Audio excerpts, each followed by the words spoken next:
भवतु सनो भुनक्तु सह वीर्यं कर्वावहै तेजस्विनावधीतमस्तु मा विद्विषावहै।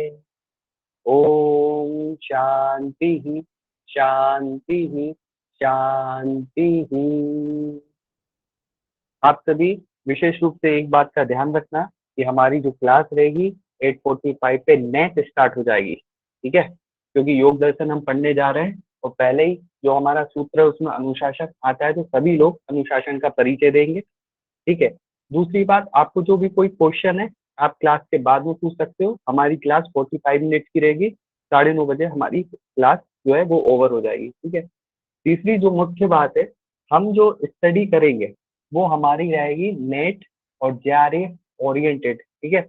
हमको पूरा योग सूत्र को पढ़ना नहीं है, हमें वही चीज पढ़नी है, मेन फोकस हमें उस पर रखना है जो कि हमारा जेआरएफ या नेट के एग्जाम में आने वाला है, जो हमारे नेट और जेआरएफ के सिलेबस में है, हमको उस पर अपनी पकड़ बनानी है, ठीक है। और ये इसलिए भी महत्वपूर्ण हो जाता है कि हमारी योग दर्शन की जो यूनिट रहती है, इसके अलावा बाकी जो अदर यूनिट है जैसे 7th यूनिट, 8th यूनिट और 10th यूनिट, इधर से भी आपका क्वेश्चन योग दर्शन के पूछ लेते हैं, ठीक है। तो बिल्कुल ध्यान रखिएगा कि जो भी आपके क्वेश्चन है वो बाद में पूछिए और उसके साथ हम एक एक करके बढ़ते जाएंगे, ठीक है। स्लाइड रेडी है, आपको क्लास के बाद आपकी कक्षा में स्लाइड उपलब्ध करवा दी जाएगी। जितना हम टॉपिक पढ़ेंगे उतनी आपको स्लाइड या जो वर्ड वर्ड फाइल बनाई है वो आपको उपलब्ध हो जाएगी। इधर पे किसी को कोई संदेह कोई डाउट है तो वो भी पूछ सकता है। फिर हम आगे बढ़ते हैं।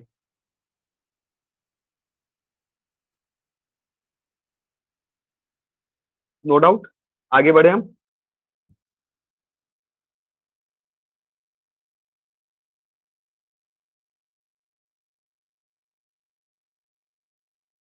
जी, आप लोगों को जो भी क्वेश्चन है, देखो हम शुरुआत हमारा बेस बना के करेंगे। पहले हम मैं आपका बेस बनाऊंगा, कुछ क्वेश्चन पूछेंगे और क्वेश्चन में मैं चाहता हूँ कि सभी की सहभागिता रहे। आप लोग कैमरा जो माइक ओपन करके आंसर देना चाहते हो वो माइक ओपन करके दीजिएगा, जो मैसेज टाइप करके अपने आंसर देना चाहते हैं वो मैसेज टाइप करके आंसर दीजिएगा। और ठीक है, पर सभी लोगों को अटेंशन प्रॉपर देंगे, ठीक है। मैं आप लोगों को अभी एकदम से स्लाइड पे इसलिए नहीं ले जाऊंगा क्योंकि आप अगर ऐसा होता है कि हमारे सामने स्लाइड रहती है, वर्ड रहती है, पर हमारा अटेंशन नहीं रहता, हम क्या क्या लगता है कि हम पढ़ रहे हैं, ठीक है, पर हमारा दिमाग इधर उधर, जो आपके ऑनलाइन स्टडी है तो आपके आसपास जो भी चीजें हो रही है वहां पे भी अटेंशन आपकी जा सकती है, ठीक है। तो बीच में जो भी मैं क्वेश्चन पूछूंगा, जो भी आपको आंसर आए उसी हिसाब से आपको आंसर देना है, आप स्वतंत्र हो, ठीक है। तो सबसे पहला हमारा जो, अगर हम सिलेबस देखेंगे तो सबसे पहला हमें योग के बारे में, योग सूत्र के बारे में हम जो पढ़ते हैं, तो सबसे पहले हमें क्या चीज मिलती है, क्या क्वेश्चन बनता है ना, क्या यही क्वेश्चन बनता है कि योग दर्शन या योग सूत्र के प्रणेता कौन है। तो जवाब दीजिए इसका जल्दी से।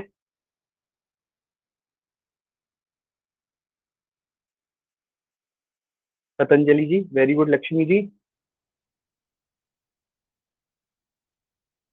Very good. अच्छा, वेरी गुड। राजेश्वर जी, बहुत बढ़िया। अब नेक्स्ट क्वेश्चन आपसे पूछा जाता है कि बताइए योग सूत्र में सूत्रों की संख्या क्या है। 196। 196 और 195 बोथ हो सकती है। जो हमारी अयंगर वाली बुक होती है, जो अयंगर जी ने पब्लिश की, और कुछ एक दो प्रकाशन और है जहाँ पे हमें 196 भी सूत्रों की संख्या मिलती है। और वो जो एक्स्ट्रा जो सूत्र है वो हमारा विभूतिवाद का सूत्र है, ठीक है। पर जो मोस्टली जो पब्लिकेशन हुआ है वो 195 का हुआ है। तो वैसे तो 196 तो आएगा नहीं, ठीक है। अगर रेयर चांस होता है कि आपको 196 दिया है, ठीक है, और कोई ऑप्शन नहीं दिया है, तो आप 196 करके आइएगा। पर आपको दोनों ऑप्शन दे देता है कि 195 एंड 196, तो हमारा 195 करेक्ट होगा। ये बिल्कुल आप विशेष रूप से ध्यान दीजिएगा, ठीक है।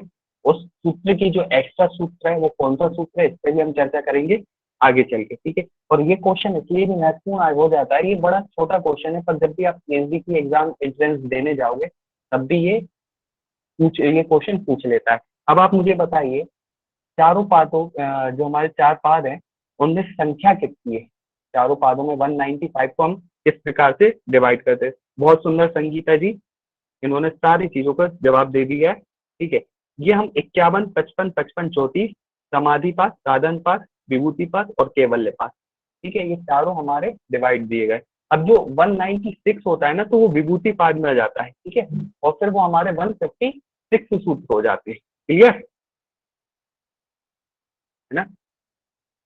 वेरी गुड लक्ष्मी जी, रश्मि जी, विजय जी, बहुत बढ़िया, आप सभी का आंसर आ रहा है। ठीक है, ये हमारा बेस हो गया।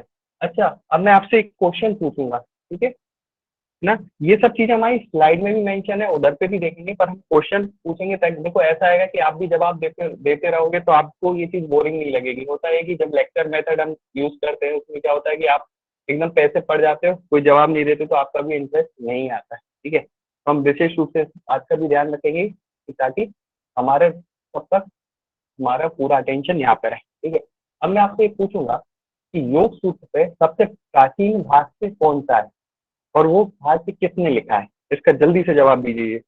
लक्ष्मी जी हर बार दे देती हैं, संगीता जी जवाब देती हैं और राजेश्वर जी, व्यास जी ने लिखा है। इसका नाम बताएं जल्दी से। बहुत बहुत सुंदर, मुकुल जी का सबसे पहले जवाब आया है। मनोज जी, अनीता जी, संगीता जी, रश्मि जी, विजय जी, राजेश्वर जी, लक्ष्मी जी। व्यास भाष्य, और इसका अन्य नाम क्या है व्यास भाष्य का, जल्दी बता दीजिए। व्यास भाष्य का अन्य नाम बताइए।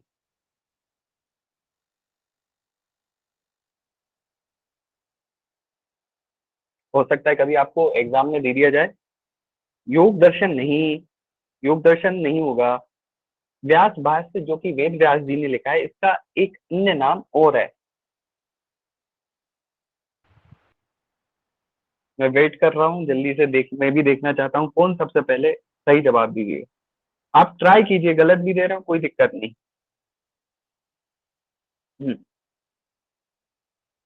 व्यास, चलिए अब मैं बताता हूँ। व्यास भाष्य का जो अन्य नाम है वो है शारीरिक भाष्य। शारीरिक भाष्य भी व्यास भाष्य को कहते हैं, दोनों सिमिलर है। ठीक है, इसमें आप कोई गलती मत कीजिएगा। ठीक है, अगर नाम आ जाता है शारीरिक भाष्य, वो भी वेद व्यास जी ने लिखा है। ठीक है, बहुत बढ़िया विजय जी। ठीक है, अच्छा, अब ये बताइए कि सबसे, जब हम सिलेबस ही देखेंगे, ठीक है, तो सबसे पहले हमें, देखो आप सबको, कुछ विद्यार्थी ऐसे हैं जो पहली बार एमए वाले होंगे, कुछ फाइनल ईयर वाले होंगे, कुछ हो सकता है कि डिप्लोमा में ही इस कोचिंग में आ गए। ठीक है, और तैयारी कर रहे हैं, उन वो तो बहुत अच्छी बात है। ठीक है, उनका भी हम बेस बनाते हुए चलेंगे। पर जो लोग फाइनल तक पहुंच गए, ठीक है, तो और बाकी मुझे लगता है कि मोस्टली लोग फाइनल पे होंगे। ठीक है, तो आप लोग ये बताइए मुझे कि योग दर्शन के अनुसार योग की परिभाषा क्या है? माइक ओपन है, आप जवाब दीजिए। योगस चित्तवृत्ति निरोधा। बिल्कुल सही भावेश जी। और इसका हिंदी में वर्जन क्या होगा? चित्त की वृत्तियों का निरोध ही योग है। बहुत सुंदर। ठीक है, चित्त की वृत्तियों का निरोधी योग है, ये हमारा जो संस्कृत है इसका अर्थ होता है। ठीक है, अब मुझे आप ये बताएंगे अगले इसमें कि इसका फल क्या होगा? चित्त की ये हमारी योग की परिभाषा हो गई। जब हम चित्त की वृत्तियों का निरोध कर देते हैं तो इसका फल क्या होता है? अगले सूत्र में मेंशन किया है, जो लोग रेगुलर हमारी, तदा द्रष्टु हाँ, स्वरूपेव स्थानम। विवेक ख्याति वेरी सर। गुड। नहीं, हम विवेक ख्याति, बात तो आप सही कह रहे हैं, पर हमें सूत्रों के अकॉर्डिंग मैंने पूछा है। ठीक है, सदा दृष्टु स्वरूप अवस्थानम, इसका अर्थ क्या होगा बताएं जल्दी। दृष्टा का अपने स्वरूप में अवस्थित हो जाना। ठीक है, वेरी गुड। अब मैं आपसे, अब मेरे जो प्रश्न है वो स्टार्ट होते हैं। ठीक है, कि ये बताइए आप लोग कि योग से चित्त वृत्ति निरोधा, यानी चित्त की वृत्ति का निरोध ही योग है। ठीक है, आपके चित्त में, आपके चित्त में अगर वृत्तियां चल रही हैं, मैंने ये नहीं पूछ रहा हूँ कि कौन सी, ठीक है, अगर आपके चित्त में वृत्तियां चल रही हैं, उस समय उस समय समाधि की स्थिति हमको प्राप्त हो सकती है क्या? नहीं सर। नहीं होगी सर। यस नहीं सर। सर। पक्का? यस सर, हो सकती है। जी, ये किसने बोला? मुकुल ने सर। मुकुल जी, हो सकती है? Yes sir. अच्छा, अगर होगी तो फिर कौन सी होगी, बताएं। इसमें सर जो सात्विक प्रवृत्ति जो चली जाती है तो फिर उसके बाद दूसरी होती है सर। जब होगी तो मेरे ख्याल से असंप्रज्ञात समाधि होती है वो। असंप्रज्ञात समाधि होती है, संप्रज्ञात, संप्रज्ञात है। संप्रज्ञात होगी। डाउट है सर मुझे। डाउट संप्रज्ञात है, होगी सर, सबीज। तभी समाधि संप्रज्ञात होगी। हाँ सर ठीक है, सभी। चलिए इसको हम, इस कंफ्यूजन को दूर करेंगे। ठीक है, इतना हो गया, तभी समाधि। विजय जी का आंसर आ रहा है। अब हम चलते हैं हमारी स्लाइड पे। ठीक है,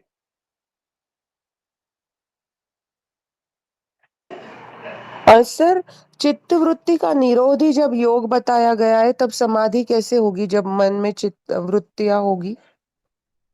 पूनम मैम जी, आप बस 2 मिनट इंतजार कीजिए, आपके इस प्रश्न यस का सर। बिल्कुल जवाब दीजिएगा, मिलेगा। ठीक यस सर। है ना? Yes sir.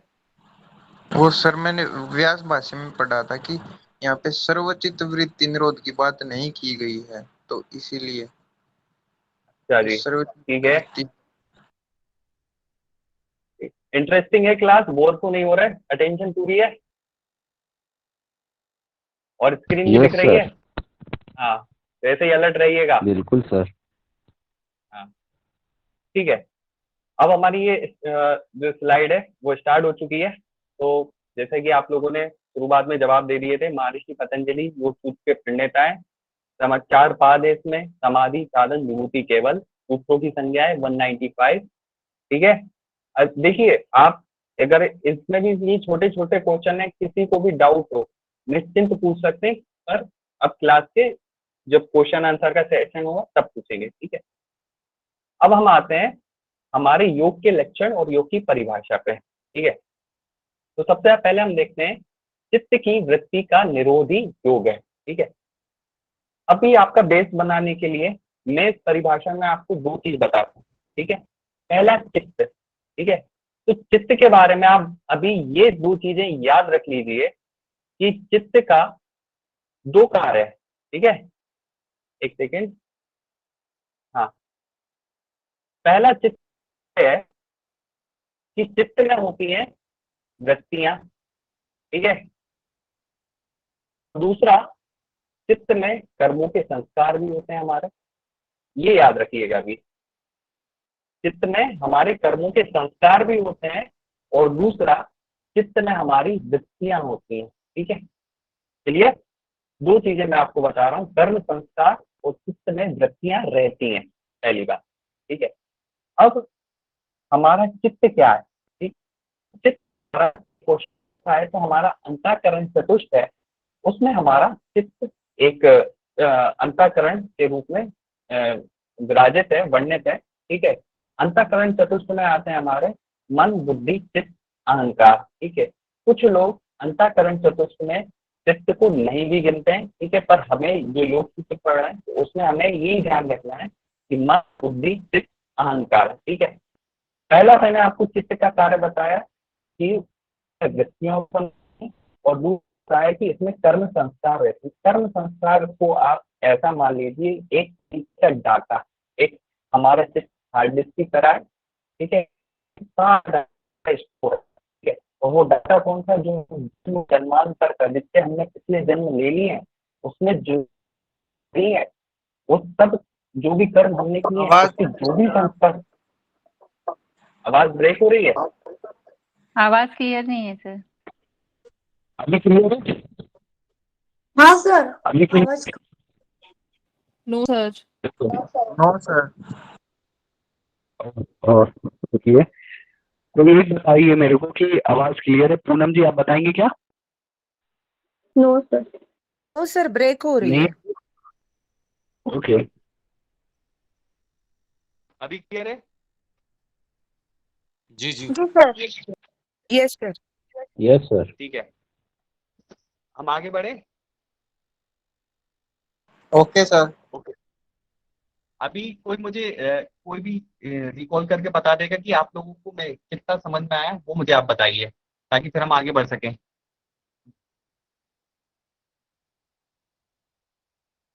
जल्दी बताएं।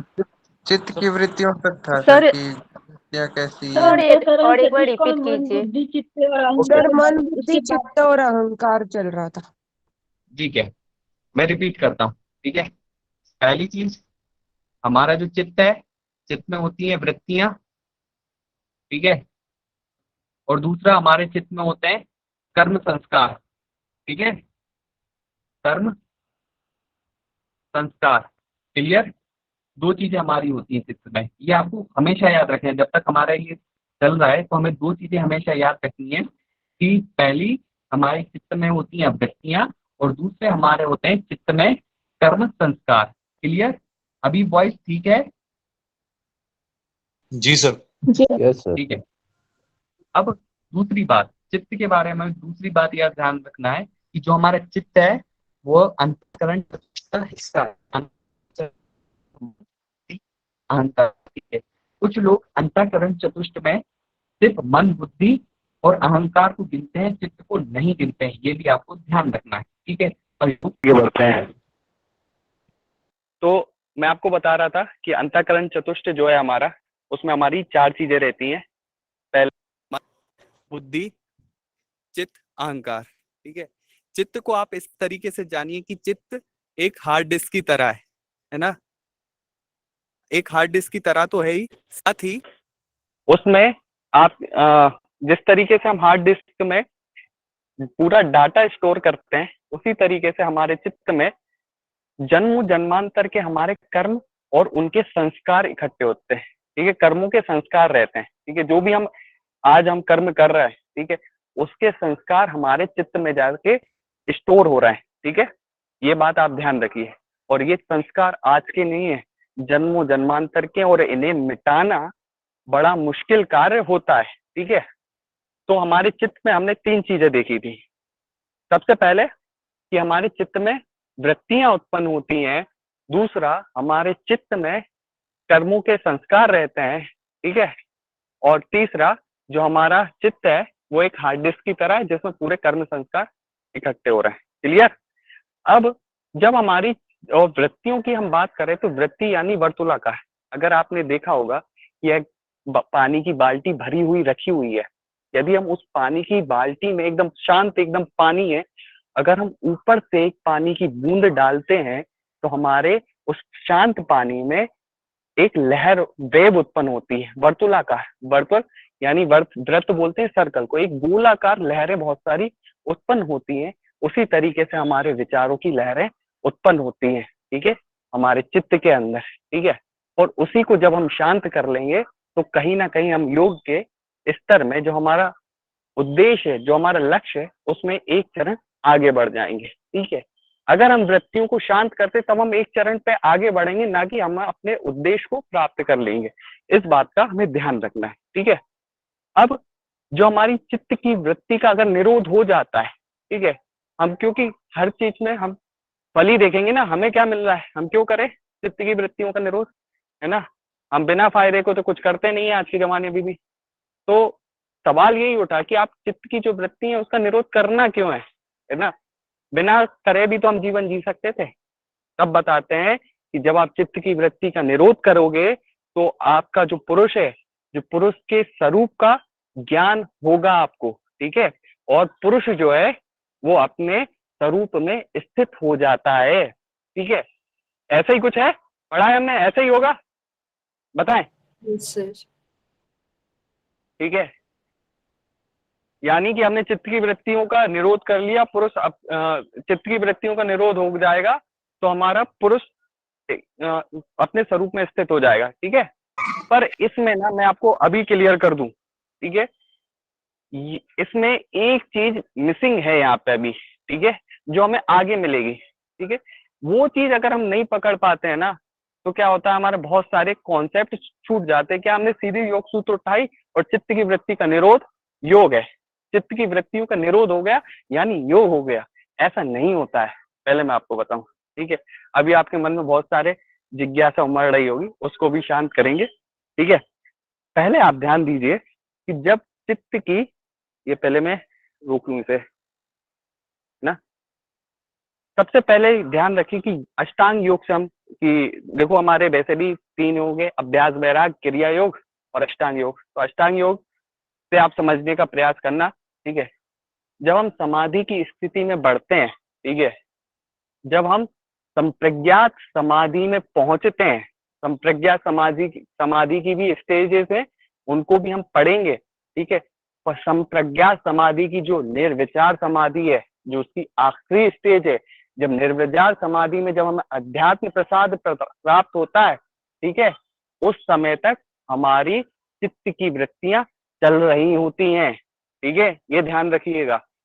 संप्रज्ञात समाधि में हमारी चित्त की वृत्ति चल रही होती हैं और उनका, ठीक है, यानी व्युत्थान के संस्कार जो है वो हमारे उपस्थित रहते हैं, ठीक है। संप्रज्ञात समाधि में आप ये याद रखिएगा कि वृत्तियां चल रही हैं, पर जब हम असंप्रज्ञात समाधि में पहुंचेंगे, ठीक है, यहाँ से असंप्रज्ञात समाधि में जब हम पहुंचेंगे तब हमारे क्या होगा, वृत्तियां तो खत्म हो जाएंगी, वृत्तियां खत्म हो जाएंगी, पर चित्त में जो संस्कार हैं वो खत्म नहीं होंगे, ठीक है। चित्त के संस्कार हमारे खत्म नहीं होंगे। और फिर जब हम निर्विचार समाधि में जब एकदम आखिरी में जब हम पहुंचते हैं, जब हमारे वो भी संस्कार जो हमारे रितम भरा प्रज्ञा से जनित थे, जो विवेक ख्याति से जनित थे, जब वो संस्कार खत्म होंगे तब हमें केवल्य की प्राप्ति होगी। आप जब पढ़ोगे विवेक हानुपाय का सूत्र विवेक ख्याति का, तब उस समय ये मिलेगा कि जो चित्त है वो विवेक ज्ञान में निग्म रहता है, ठीक है, यानी नहाया होता है, और केवल के उन्मुख होता है, यानी केवल में जाने वाला होता है, ठीक है। पर जब तब उसी अवस्था में जब हमारी निर्विचार समाधि होगी, जब हमारे संस्कार नष्ट होंगे, तब हमें दृष्टा फिर आपके स्वरूप में स्थित होता है। तो केवल चित्त की वृत्तियां समाप्त हुई तब आपको दृष्टा के स्वरूप का दर्शन नहीं होगा। आपको जब चित्त की वृत्तियों के बाद जब आपके संस्कार नष्ट होंगे, ठीक है, तो उसके बाद आपके दृष्टा के स्वरूप का दर्शन होगा। इस बात को आगे के सूत्र में हम समझेंगे, पर इतना कॉन्सेप्ट आपको समझ में आ गया? और बताएं, क्लियर है? जी सर। सर ठीक है। पुरुष और आत्मा है कि है क्या सर? हाँ, क्या पुरुष और आत्मा? पुरुष और, देखो अगर हम बात करें आत्मा, पुरुष, चैतन्य, विभू, ये सब एक नाम है, पर जब हम अलग अलग शास्त्रों में इसकी चर्चा करते हैं तो हमें अलग अलग शास्त्रों में थोड़े थोड़े इसमें अंतर पाए जाते हैं, ठीक है, पर वो हमारे नेट के सब्जेक्ट के बाहर का विषय है, ठीक है, तो उस पर हम चर्चा बाद में करेंगे। पर अगर आपको अकॉर्डिंग सिमिलर मान सकते हो, ठीक है, पर थोड़े थोड़े भेद है अकॉर्डिंग टू पाणिनि व्याकरण के अनुसार, ठीक है, व्याकरण के अनुसार से इधर भेद दृष्टि प्राप्त होती है, बाकी आप आत्मा मान लीजिए इसे, ठीक है। आगे बढ़े। सर आपने ये जो बताया था कि चित्त वृत्तियां रहती हैं वो सब संप्रज्ञात में रहती है। जी, संप्रज्ञात में हमारे चित्त की वृत्तियां रहती हैं, उसमें हमारे जो व्युत्थान के संस्कार, अभी जब हम चित्त के परिणाम वगैरह पढ़ेंगे तब आपको उधर पे क्लियर हो जाएगा। संप्रज्ञात में हमारी वृत्तियां रहती है, कौन सी वृत्तियां रहेंगी, ठीक है, और कौन से संस्कार रहेंगे, जो विवेक ख्याति या रितम भरा प्रज्ञा से उत्पन्न होंगे वो हमारे संस्कार रहेंगे, ठीक है। अब आगे बढ़ते हैं। सविचार क्या जी? सविचार बताया था सर आपने, सविचार या देखिए, सविकल्प क्या बताया था? आप थोड़ा वेट कीजिए, जब हम समाधि में जाएंगे तो बिल्कुल क्लियर होगा, पर हमने जो बताया था वो निर्विचार बताया था, ठीक है ना। आगे बढ़ते हैं हम। तो अब हम बात करते हैं चित्त की भूमि की। चित्त की भूमि में हमने देखते हैं, पहले मैं आपको बता दूं चित्त की जो भूमि है वो योग दर्शन में आपको जो पतंजलि कृत है उसमें आपको देखने नहीं मिलती, कोई ऐसा सूत्र नहीं मिलता कि जिसमें हमें चित्त की भूमियां मिल जाए। पहली बात, चित्त की भूमियों का वर्णन इसमें नहीं किया गया है। चित्त की भूमियों का वर्णन हमारे व्यास भाग में किया गया है मुख्य रूप से, ठीक है। अब पहले आप यहाँ पे एक चीज देखिए, जो एग्जामिनर क्वेश्चन बनाता है, ठीक है, वो चीज हमें देखना है। पतंजलि तो हम पढ़ते रहे हैं, उसकी व्याख्या को भी समझते रहे हैं, पर एग्जामिनर कहाँ से क्वेश्चन बना रहा है वो हमें देखना है, ठीक है। तो सबसे पहले क्वेश्चन जो बनता है वो यहाँ से बनता है। सबसे पहले इसका क्रम अरेंज करने के लिए आपको दे दिया जाता है कि पहले जो ये चित्त की भूमिया है, इनके पांचों के आपको नाम याद होना चाहिए, और दूसरा इनका सीक्वेंस याद होना चाहिए, ठीक है। तो मूढ़, चित्त, विक्षिप्त, एकाग्र, निरुद्ध, ये इसका सीक्वेंस है, पहली बात, ठीक है।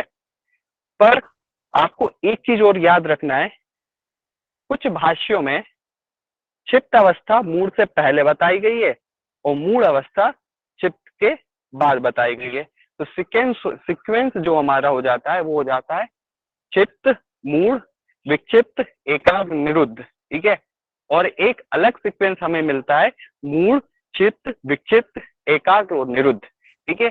इसमें आपको कंफ्यूज नहीं होना। अगर सवाल बन जाता है कि बताइए जो ये पांचों आपकी भूमिया है, इसको लाइन से अरेंज कीजिए, तो जैसा कि मैंने लिख रखा है पहले मूढ़, चित्त, विक्षिप्त, अगर ऐसा सीक्वेंस ना मिले, उसकी जगह आपको चित्त जो है वो पहले मिल जाए, तो वो आपका गलत नहीं कहलाएगा, पहली बात, ठीक है। और दूसरी बात है ना, और कभी ऐसा होगा कि आपको लगे रहा होगा, आपके मन में जिज्ञासा आ गई, आती है, वैसे तो ऐसा पॉसिबिलिटी बहुत कम होती है कि दोनों ही आ गए, सर अब हम बताओ, अब हम कौन सा चॉइस करें, ठीक है, कि दोनों ही आ गए, कि ये भी सीक्वेंस आ गया, वो भी सीक्वेंस आ गया, तो हम कौन सा चूज करेंगे। अगर आ जाता है तो आप ये ध्यान रखिएगा, आपको चित्त जिसमें पहले लिखा है और मूढ़, विक्षिप्त, एकाग्र और निरुद्ध, ये वाला सिलेक्ट करना है। तब स्थिति में मैं आपको बता दूं कि चित्त वाला आपको सिलेक्ट करना है, चित्त, मूढ़, विक्षिप्त, एकाग्र और निरुद्ध, ये वाला आप सिलेक्ट करके आओगे, क्लियर।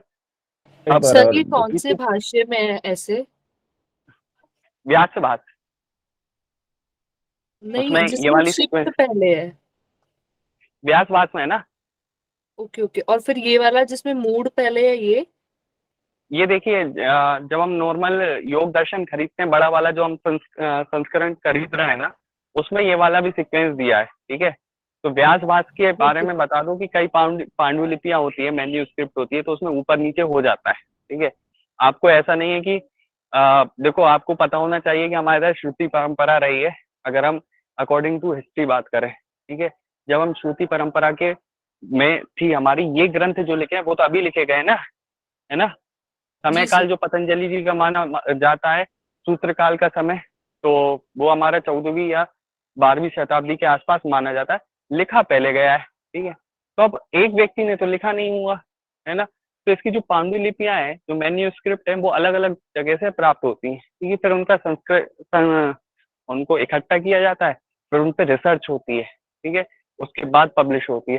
जिस तरीके से अभी हमने देखा कि एक भेद मिला था हमें 196 का, वो भेद कैसे आया, वो भेद इसी तरीके से आया है, और ये भी भेद कैसे आया, वो उन पांडुलिपियों से ही भेद आया है, ठीक है ना। तो व्यास भाष की भी मुख्य रूप से बहुत सारी पांडुलिपियां है, तो उसमें भी ये है। तो जब आप अलग अलग योग दर्शन जो कि अलग अलग पब्लिकेशन से प्रकाशित होती है, तो अगर आप उसमें देखोगे तो आपको ये भेद स्पष्ट रूप से समझ में आ जाएगा, ठीक है।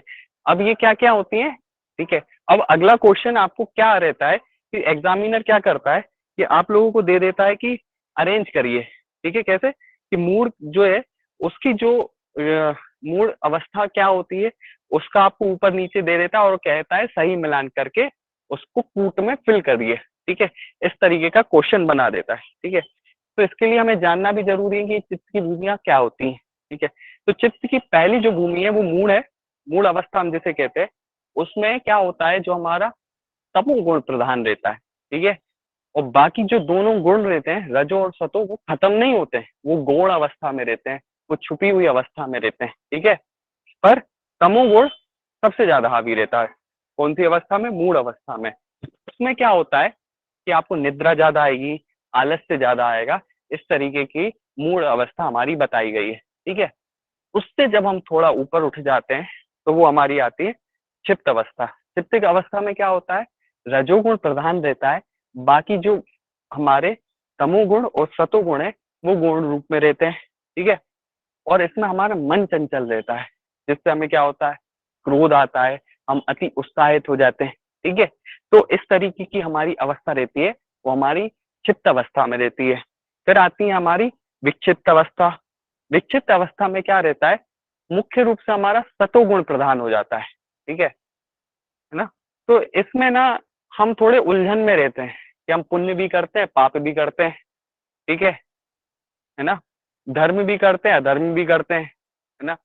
और इस तरीके की अवस्था में हम आ जाते हैं। जैसे कि मान के चलिए हम सबका एक नेचर होता है, क्या होता है कि हम लोगों को आदत होती है, हमको बड़े आइडियल बताने की भी होती है कभी कभार, कि हम अपने आप को बहुत श्रेष्ठ बता देते हैं। कुछ लोगों में भी होती है, अगर हम में नहीं है, आप अपने ऊपर भी मत लेना।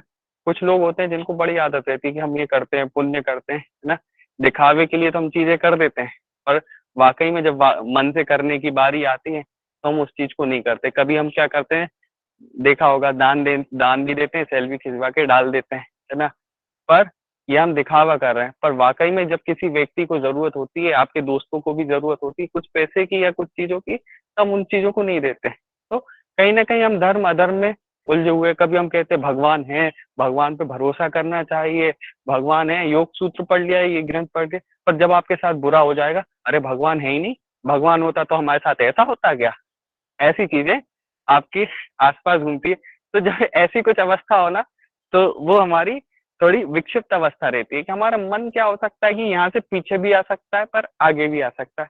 इसमें हमारा सतोगुण प्रधान रहता है और बाकी रज और तमो क्या कहते हैं, थोड़ी सूक्ष्म अवस्था में रहते हैं।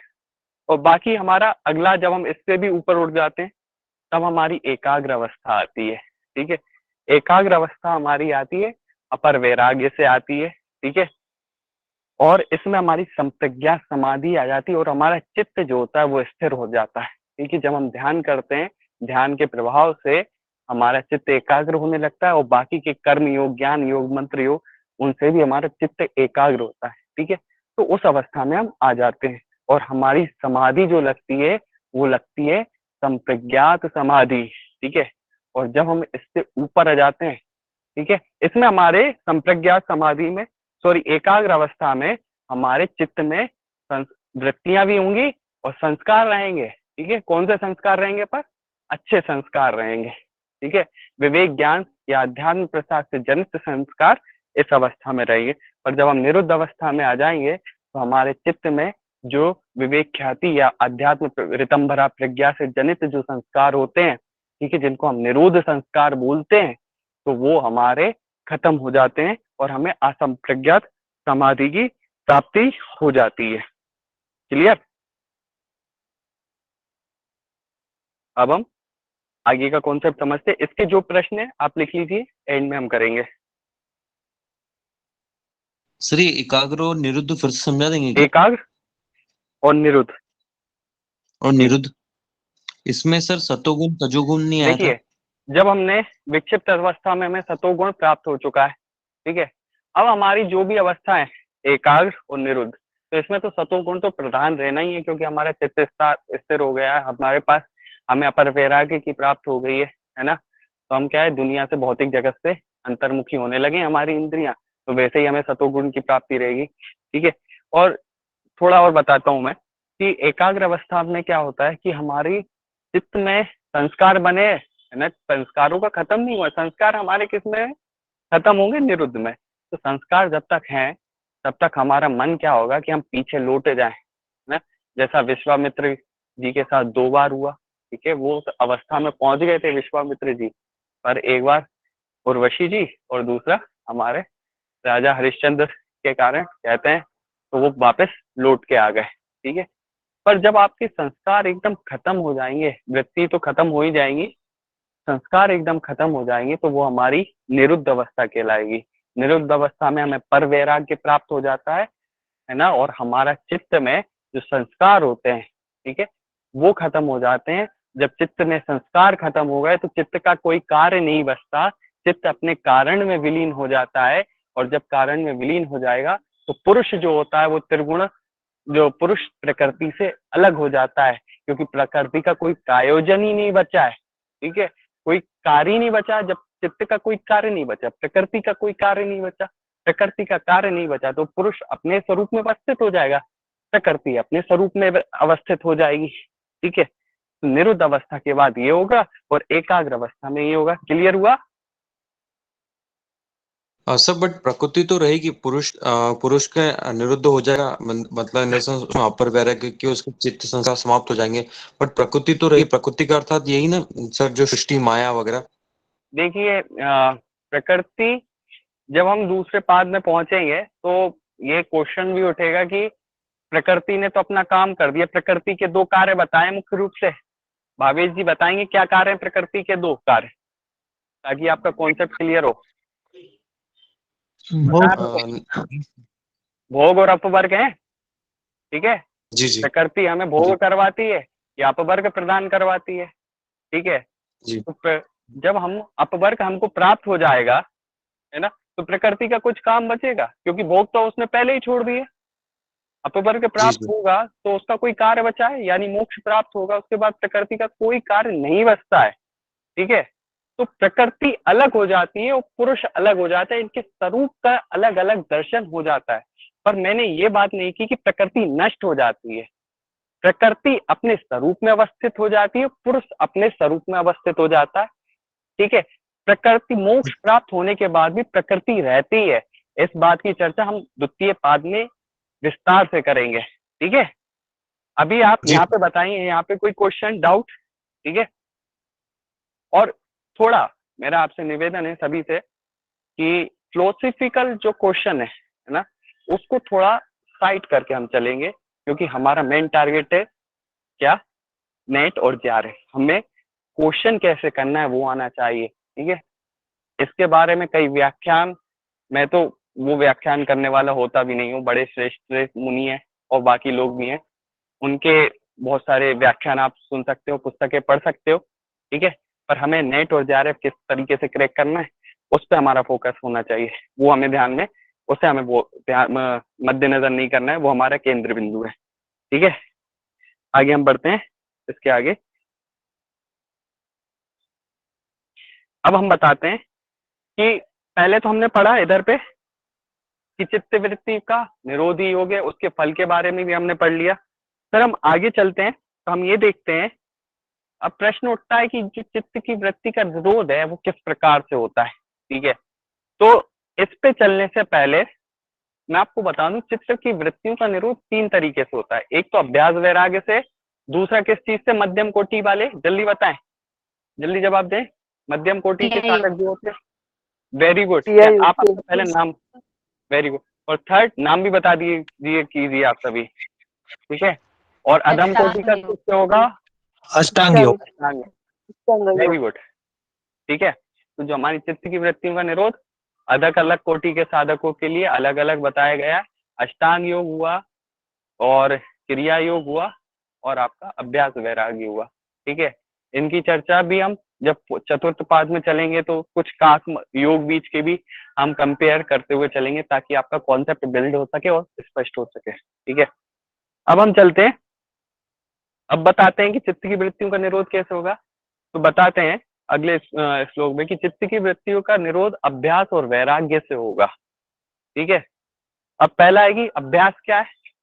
ठीक है, तो चंचल मन को ध्येय में स्थित करने के लिए किया गया बार बार प्रयास हमारा अभ्यास है। ठीक है, जो हमारा मन जो है वो चंचल है, हमारी हट प्रदीपी का भी कहती है चले बात है चलम चित्तम, है ना, बात जो हमारी वायु चल रही है, जब तक वायु स्थिर नहीं होगी हमारा मन भी चलता रहेगा। ठीक है, पर मन को स्थिर करने का एक उपाय बताया कि जब आप बार बार अपने चित्त किसी एक चीज में एकाग्र करने का अभ्यास करते हो तो वो हमारा अभ्यास कहलाता है। ठीक है, और अभ्यास कैसा होना चाहिए, अभ्यास होना चाहिए दीर्घकाल और निरंतर का। ठीक है, दीर्घकाल यानी लंबे समय तक एक ही, अगर आपने रोज बांध लिया कि आपको पद्मासन को सिद्ध करना है, तो पद्मासन को सिद्ध करने के लिए आपने माना कि सुबह 4 बजे उठेंगे, तो सुबह 4 बजे उठना है, भले ही आप कितनी भी देर करो, जो आपका टाइम है 5 मिनट 10 मिनट, पर रोज होना चाहिए वो अभ्यास, और निरंतर दीर्घकाल लंबे समय तक होगा, और निरंतर आप बार बार जब आप करोगे तब आपका अभ्यास सही होगा। ठीक है, पर एक प्रश्न यहाँ पे उठता है कि अभ्यास करना किसका है। ठीक है। अभ्यास किसका करना है उसका वर्णन हमें पहले पाठ के 35 से लेके 39 श्लोक तक जो जो चीजें दी गई हैं उनका हमें अभ्यास करना है, पर हम उस चीज को स्किप करेंगे। क्यों करेंगे? क्योंकि वो हमारे सिलेबस का हिस्सा नहीं है, ठीक है। और मैं आपको बता दूं कि अभ्यास जिन भी चीजों का करना है वो पहले पाठ के 35 से लेके 39 तक के श्लोक जो लिखे हुए हैं उसमें वर्णित है। आप देख सकते हो, आपकी जिज्ञासा है, ठीक है। पर आपका जो क्वेश्चन बनेगा वो यहीं से बनेगा जो आपके सिलेबस में दिया गया है कि चंचल मन को जो स्थिर करने का, ध्येय विषय में स्थिर करने का बार बार जो प्रयास किया जाता है वो हमारा अभ्यास कहलाता है। और अभ्यास क्या कैसा होना चाहिए? सूत्र बताएं जल्दी से। सातु दीर्घ कालांतर, इसे पूरा कीजिए। सातु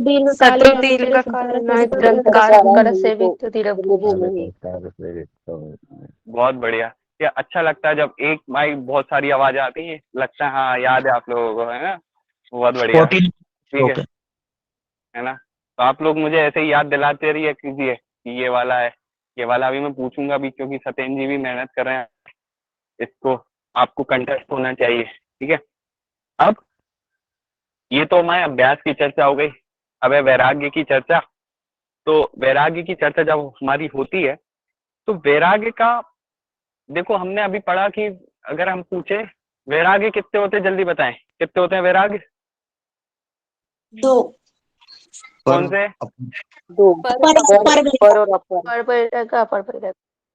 ठीक है। पर हमें ये ध्यान रखना है कि जो पर वैराग्य जो है और जो अपर वैराग्य है, ठीक है, इसमें से पर वैराग्य का वर्णन तो हमें मिलता है योग सूत्र में, पर अपर वैराग्य शब्द का वर्णन हमें योग सूत्र में नहीं मिलता, वो हमें मिलता है व्यास भाष्य में। आप ठीक है। तो पहले हम देखेंगे अपर वैराग्य, ठीक है, जैसे आप लोग अपर वैराग्य कहते हैं ना, उसको हम देखते हैं। तो देखे हुए या सुने हुए विषयों से आसक्ति ना रखना हमारा वैराग्य होता है, ठीक है। जो भी हम देख रहे हैं हमारी, यानी कि इस तरीके से मान लीजिए जो हमारी दृष्टि है या जो हमारी 5 ज्ञान इंद्रिय जो हमारे विषयों में रमण कर रही है, उनसे अगर हम अपनी ज्ञान इंद्रियों को हटा लेते हैं और अंतर्मुखी कर लेते हैं, भौतिक जगत से अगर हम हटा रहे हैं अपनी ज्ञान इंद्रियों को, बलपूर्वक नहीं हटाना है, एक विधि के द्वारा हमें हटाना है, तो वो हमारा हो जाएगा क्या कहते हैं अपर वैराग्य, ठीक है। पर इधर पे अपर वैराग्य शब्द की चर्चा सूत्र में नहीं की गई है। सूत्र में जो वर्ड आया वो आया हमारा वशीकार वैराग्य, ठीक है। किसी का माइक को आपने वो ऑफ कर लीजिए प्लीज ना। तो वशीकार वैराग्य के बारे में जो हम चर्चा मिली है तो वो हमें मिलती है व्यास भाष्य में, और अपर वैराग्य के 4 भेद बताए, ठीक है। कौन से? यतमान, व्यतिरिक, एक इंद्रिय और वशीकार, ठीक है। अब हम इनको देख देख के देखते हैं एक एक करके क्या क्या होता है। तो पहला है हमारा यतमान, ठीक है। यतमान वैराग्य में क्या होता है कि हम क्या करते हैं, विषयों से अनासक्त होने का प्रयास करते हैं, ठीक है। क्या होता है कि जैसे हम योग डिपार्टमेंट में जाते हैं अपने अपने, तो हम लोगों को एक आता है कि हमें योगी बनना है, तो हम क्या करते हैं, प्रयास करते हैं, है ना, पर सफलता नहीं मिलती है ना। तो हम प्रयास तो कर रहे हैं, हमारे मन में इच्छा भी है कि हम अपनी इंद्रियों को खींचे, एक आध दो दिन कंट्रोल करते हैं। मोस्टली आपने देखा होगा कि जो लोग जिम ज्वाइन करते हैं या आप योगा इंस्ट्रक्टर हो, आपसे तो बहुत लोग कहते हैं कि हमें करना है करना है। तो 2 दिन तो आपके इधर आएंगे, पर 2 दिन के बाद फिर वो ही विषयों में उलझ जाएंगे। और हम सबके साथ भी ऐसा ही होता है कि हम बहुत कंट्रोल करते हैं कि हमको सुबह जल्दी उठना है तो रात में देर से सो दे, ठीक है। पर 5-6 दिन होता है फिर हम छूट जाते हैं, ठीक है? हम अपने आप को कंट्रोल करने का बहुत प्रयास करते हैं पर हो नहीं पाती हमारी इंद्रिय। तो जब हमारी इंद्रियां विषयों में जा रही हैं, ठीक है, 5 ज्ञान इंद्रियां होती हैं, आंख, नाक, जिह्वा, कान और त्वचा, ये विषयों में रमण कर रही हैं, हम कंट्रोल करने की कोशिश कर रहे हैं पर कर नहीं पा रहे हैं। तो जब ये अवस्था होती है साधक की, वो करना तो चाह रहा है पर हो नहीं रही है, तो हमारी वो यतमान वैराग्य कहलाती है। फिर इससे थोड़ा साधक कंट्रोल करने की कोशिश करता है, फिर आता है वैतरिक, ठीक है। वैतरिक में क्या होता है कि वो कुछ पे नियंत्रण कर लेता है, कुछ पे नहीं कर पाता है, ठीक है। तो मान के चलिए कि आपने जो गाने हैं नहीं सुनना है नहीं सुनना है मन में बना लिया, तो एक पे तो कंट्रोल हो गया, ठीक है, पर आपकी जिह्वा तो पे कंट्रोल नहीं हो पाया। आपको एक ये भी था कि आपको जो डाइट है उसे भी बैलेंस करना है, पर हमने क्या करा, क्या कहते हैं, 1-2 दिन करा, पर फिर हम अपने डाइट को कंट्रोल नहीं कर पाए, हमारे जिह्वा को हम कंट्रोल नहीं कर पाए। पर हमने गानों पे तो कर लिया कि भाई नहीं सुनना, पढ़ाई में नहीं सुनेंगे हम गाने, ठीक है। पर बाकी जो इंद्रियां हैं उन पे हम कंट्रोल नहीं कर पाए, ठीक है। ये हमारी वैतरिक अवस्था होती है। इसके बाद आती है एकेंद्रीय अवस्था। एकेंद्रीय अवस्था में क्या होता है, साधक जो होता है, साधक क्या करता है कि साधक की जो 5 में से 4 तो नियंत्रण में आ गई, पर एक उसकी बहुत ज्यादा प्रबल थी, उस पे वो नियंत्रण नहीं पा रहा है। कोशिश करता है पर हार जाता है, करने की कोशिश तो कर रहा है पर हार रहा है। 4 उसके नियंत्रण में आ गई, ठीक है। उसने उसकी जो जिह्वा को छोड़ के बाकी सारी जो थी इंद्रियां वो नियंत्रण में नहीं आ गई है, पर जिह्वा नहीं आ रही है, हट ही नहीं रहा, हमारा स्वाद का जो चस्का लगा हुआ है वो नहीं हट रहा है, ठीक है। जब ऐसी अवस्था रहेगी साधक की, वो होगी हमारी एकेंद्रीय, ठीक है। इसके बाद आती है वशीकार, जिसका वर्णन योग सूत्र में किया गया है कि जब हम सुने हुए और देखे हुए विषयों से सब तरीके से अपनी इंद्रियों को पीछे कर लेते हैं, यानी 5 ज्ञान इंद्रियों को हमने अपने वश में कर लिया, भौतिक जगत से हटा लिया, तो वो हमारी होती है वशीकार वैराग्य की स्थिति। अर्थात इसमें हमारा मन और इंद्रियां पूर्ण वश में आ जाते हैं, ठीक है। ये तो एक बहुत अच्छी बात हो गई, ठीक है, कि हमारे मन और इंद्रियां हमारे वश में आ गए, ठीक है। तो ये हमारी वशीकार वैराग्य की स्थिति हो जाती है, ठीक है। फिर हमारा अगला सूत्र बोलता है पर वैराग्य के लिए कि पुरुष का ज्ञान हो जाने से प्रकृति के गुणों के आसक्ति ना होना, वो भी हमारा पर वैराग्य कहलाता है। यानी कि पुरुष का तो हमारा ज्ञान हो गया, ये थोड़ी आध्यात्म जगत की बात है, ठीक है। ये जब वशीकार वैराग्य में हम संप्रज्ञात में स्थिति में थे, असंप्रज्ञात समाधि में हम पहुंचे, तो असंप्रज्ञात समाधि में हमारा क्या हुआ, हमारे वृत्तियां समाप्त हुई, संस्कार समाप्त हो गए। संस्कार जब हमारे समाप्त हो गए तो हमारे चित्त का कोई कार्य नहीं बचा, चित्त में जो सत्व रज और तम गुण थे वो भी खत्म हो गए। और जब पुरुष को इन सत्य रज और तम तीनों गुणों से भी वैराग्य हो गया, तो वो स्थिति हमारी कहलाती है अपर वैराग्य की, ठीक है। कि पुरुष का ज्ञान हो जाने पर प्रकृति के तीनों गुणों से जो हमारा वैराग्य होता है, या प्रकृति के जो भी अतिरिक्त चीजें हैं, जो आगे के हम जो सांख्य के 25 तत्व हैं और 26वां हमारा जो योग स्वीकारता है ईश्वर, जो 25 तत्व हैं, मन बुद्धि चित्त और ज्ञान इंद्रियां, पंचमहाभूत तन मात्राएं, इन सब में से वैराग्य जब हट जाता है तो वो हमारा कहलाता है पर वैराग्य, ठीक है। और इसके बाद की हम चर्चा कल के उसमें करेंगे। अब यहाँ पे आपको जो भी आपके संदेह है, डाउट है, पूछ सकते हैं।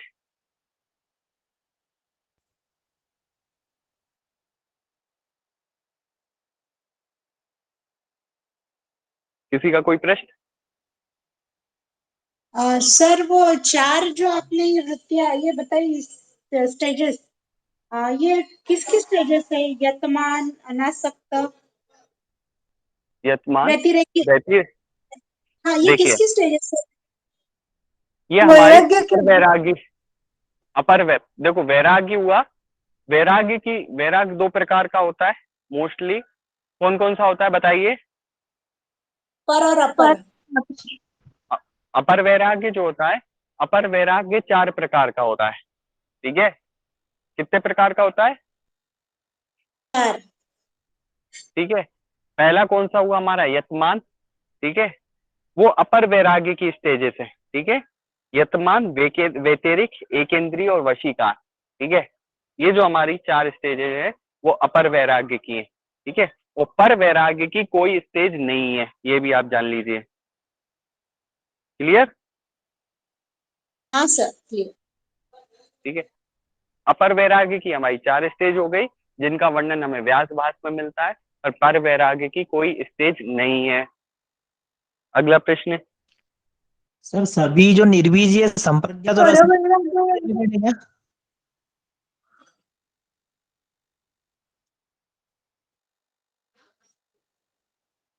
विजय जी पहले आप क्वेश्चन पूछिए, फिर अर्चना जी आप क्वेश्चन पूछिएगा। सर मैं बताएं। कह रहा था कि संप्रज्ञात और असंप्रज्ञात सभी जो निर्बीज से ही संबंधित है क्या दोनों? हाँ जी, ठीक है। इस तरीके से जान के चलिए कि सभी समाधि हमारी संप्रज्ञात है, ठीक है, हाँ, और असंप्रज्ञात हमारी निर्वीज समाधि है, ठीक है। अब बीज किसके है, मैं वही बता रहा हूँ, हमारे कर्म संस्कारों के बीच है। हमारे चित्त में किसके बीच पड़े, संस्कारों के बीच पड़े, ठीक है। बीज तो आप समझते ही होंगे ना क्या होता जी संस्कार। है ना।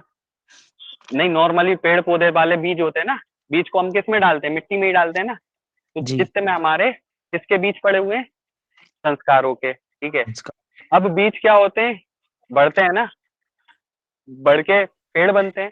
तो सबीज जी यानी जो आपका बीज है चित्त में पड़ा है वो उग सकता है, पर निर्बीज में यानी आपके चित्त में जो बीज पड़े, बीज यानी संस्कार, असंप्रज्ञात समाधि में हम निर्बीज समाधि भी कहते हैं, सिमिलर नाम है, असंप्रज्ञात समाधि और निर्बीज समाधि। तो निर्बीज समाधि में हमारे चित्त में कोई बीज पड़ा ही नहीं है, तब वो उगेगा कैसे, ठीक है। तो ये इसका अंतर हुआ। मोक्ष की अवस्था सर, निर्बीज मतलब मोक्ष की अवस्था। देखो निर्बीज यानी मोक्ष की, हाँ, जब अब आपके बीज ही समाप्त हो जाएंगे, चित्त में संस्कार ही खत्म हो जाएंगे, तो चित्त का काम खत्म हो जाएगा।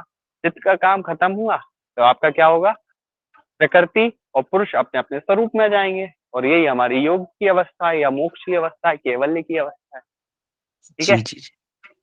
अर्चना जी, तो आप अपना प्रश्न पूछिए। हाँ सर, मुझे वही पूछना था, परा वैराग्य यानी इसमें पूरा मोक्ष ही आता है क्या?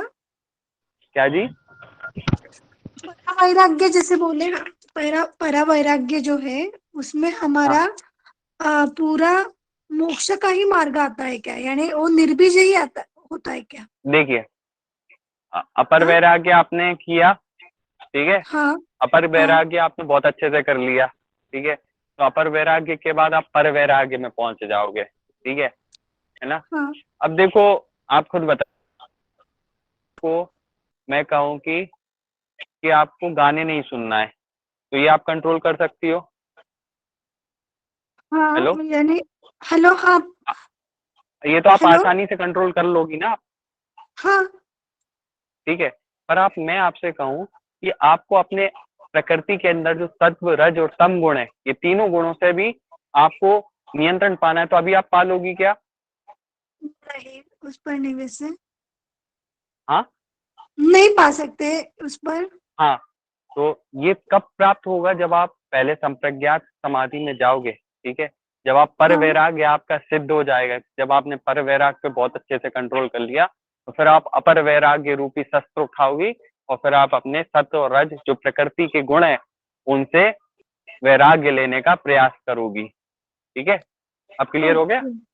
हाँ यानी पहला परा आता है, बाद में अपरा आता है क्या, ऐसे मुझे नहीं, पूछना, पहले ऐसे अपर आएगा पूछना। फिर पर आएगा, ओके, क्लियर ठीक सर। है। संप्रज्ञात मतलब संप्रज्ञात समाधि के देखो अंदर जो ऐसे हमारा ध्यान रहेगा वो रखिएगा, अपर वैराग्य आएगा।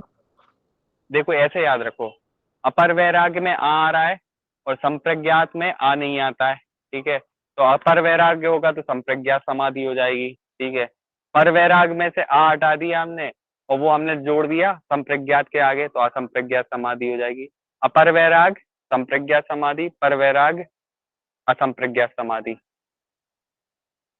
क्लियर, हाँ सर।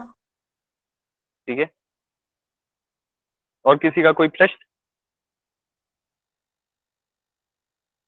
सर धर्म में एक समाधियां होती है। धर्म में समाधि, ठीक है, धर्म में समाधि में होता ही है, हालांकि ये चतुर्थ पाद का क्वेश्चन है, जब हमारे निर्बीज संस्कार भी खत्म हो गए, ठीक है, जब हमारा चित्त लय हो ही रहा है, तो उस समय हमारी धर्म में समाधि होती है। एक तरीके से कहा जाए, एक सेतु तरीके का, धर्म में समाधि हमें प्राप्त हो गई, यानी सब चीजें हमारी हो गई है हमारी। इस तरीके से आप जान सकते हो कि ये विदेह मुक्त की अवस्था हो जाती है हमारी, ठीक है, वो स्थिति है ये हमारी। और इसको मैं नेक्स्ट क्लास में आपको और क्लियर कर दूंगा, ठीक है। क्या नाम है चलो आपका। विजय जोशी। विजय जी, सर। जब हम लास्ट बाद में चलेंगे तो हम इसको और क्लियर कर देंगे विजय जी। ऋतंभरा प्रज्ञा सर विवेक ख्याति में आया, उस किसमें आएगा सर ऋतंभरा प्रज्ञा? ऋतंभरा प्रज्ञा जब हमारी संप्रज्ञा समाधि की जो हमारी चौथी स्टेज है, निर्वीत समाधि को हम जब क्रॉस करते हैं या निर्वीत समाधि में हम बहुत दृढ़ हो जाते हैं, सुदृढ़ हो जाते हैं, ठीक है। जब हम सुदृढ़ हो गए अच्छे से, तब हमें निर्विचार वैशार्ध्य अध्यात्म प्रसाद, ठीक है, फिर हमें अध्यात्म प्रसाद की प्राप्ति होती है, जिसमें हमारी बुद्धि बहुत निर्मल हो जाती है, ठीक है, ठीक है। इसके बाद हमारी अध्यात्म प्रसाद से क्या होता है, हमें ऋतम भरा प्रज्ञा प्राप्त हो जाती है, यानी हमारी बुद्धि बहुत ज्यादा निर्मल और बहुत ही अच्छी तरीके की हो जाती है, इसमें हमें सब चीज का ज्ञान हो जाता है, ठीक है। तो वो हमारी स्टेज होती है ऋतंभरा प्रज्ञा की, ठीक है। ऋतंभरा प्रज्ञा को हम कल की क्लास में देख लेंगे। समाधि का पूरा कार्य, समाधि बची है, हमारे सिलेबस के अकॉर्डिंग चले तो वो हम देख लेंगे। और किसी का कोई प्रश्न?